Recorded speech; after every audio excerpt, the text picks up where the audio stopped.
temuan kelima, manajemen modal kerja, yaitu investasi dalam harta jangka pendek atau investasi dalam harta lancar kuren aset.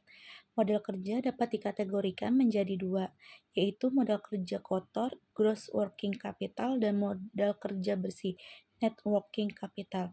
Di sini ada konsep modal kerja. Yang pertama ada konsep kuantitatif.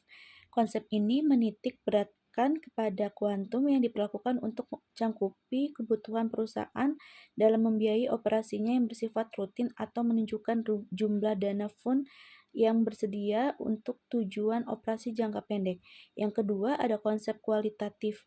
Konsep ini menitik beratkan pada kualitas modal kerja. Dalam konsep ini, pengertian modal kerja adalah kelebihan aktiva lancar terhadap hutang jangka pendek net working capital, yaitu jumlah aktiva lancar yang berasal dari pinjaman jangka panjang maupun para pemilik perusahaan. Yang ketiga ada konsep fungsional. Konsep ini menitik beratkan fungsi dari dana yang memiliki dalam rangka menghasilkan pendapatan laba dari usaha perusahaan. Yang ada jenis modal kerja. Yang pertama modal kerja permanen, itu terbagi menjadi dua, modal kerja premier, modal kerja minimal yang harus ada dalam perusahaan untuk menjamin agar perusahaan tetap bisa beroperasi. Yang kedua modal kerja normal, merupakan modal kerja yang harus ada agar perusahaan bisa beroperasi dengan tingkat produksi normal. Yang kedua ada modal kerja variabel. Di sini modal kerja yang jumlahnya berubah-ubah sesuai dengan perubahan kegiatan ataupun keadaan lain yang mempengaruhi perusahaan. Modal kerja variabel terbagi menjadi tiga, yaitu modal kerja musiman, modal kerja siklis, modal kerja darurat.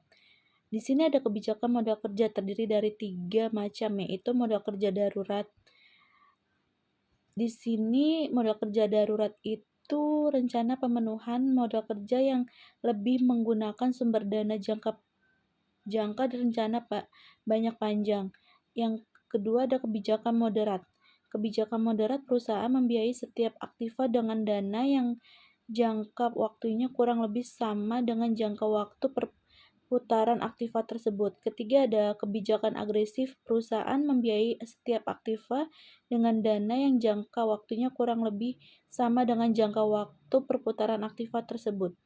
Di sini ada penentu besarnya modal kerja. Faktor-faktor yang mempengaruhi besar kecilnya kebutuhan modal kerja diantaranya ada skala usaha perusahaan, aktivitas perusahaan, volume penjualan, perkembangan teknologi, periode perputaran atau periode terkaitnya modal kerja, dan pengeluaran kas rata-rata setiap harinya.